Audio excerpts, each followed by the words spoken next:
So smart blocks focus heavily on tokenizing real-world assets. Could you explain how tokenization is revolutionizing industries like real estate and why it's gaining traction? Yeah. Okay. So here's why, and here's why it's going to take over. It's kind of an extended answer. I'll keep it brief.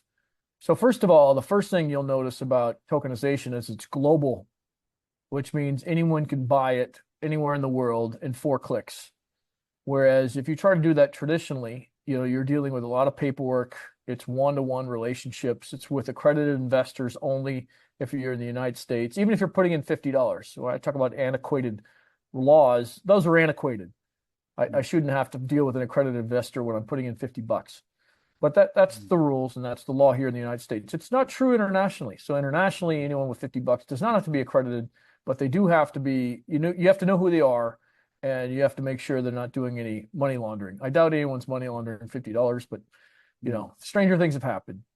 So back to your question, that to me is why it's one of the reasons why it's taking off. The other reasons is because now you have a liquidity in real estate.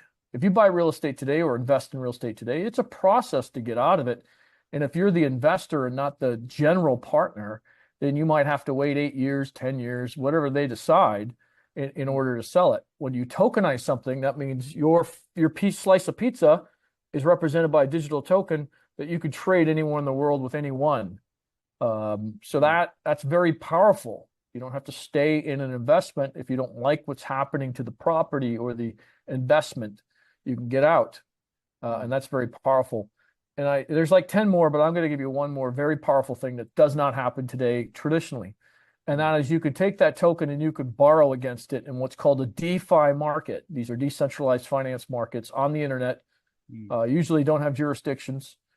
And they give you money for collateralizing that token in a decentralized market. So basically it's parked in an escrow account and you can't touch it. The lender can't touch it. The lender gives you money because they now have a claim on it. So you don't have to sell that property, but you can still borrow against it. I mean, you can't do that today. It's impossible. You can do it with crypto, but again, I told you this wasn't crypto, but we use the same tools as crypto does. These are securities on the chain. Okay, wow. Okay. Look, this might be related to previous question. So how does the tokenization offer more control and flexibility for shareholders and investors compared to traditional investment models in the real estate sector? Okay, could you repeat that? Because on my end, I don't hear you very well. So how does tokenization offer more control and flexibility for shareholders and investors compared to traditional investment models in the real estate sector? Okay, and I kind of explained a little bit of that where you could trade those tokens out, there's no such thing. There is, but it's very expensive and very time consuming. When you invest traditionally in a property, you get this paper that says these are how many shares you own in it. Well, you can't take that paper and just trade it in a secondary market. You have to hire a broker. The broker's got to find somebody to buy it. It's very illiquid.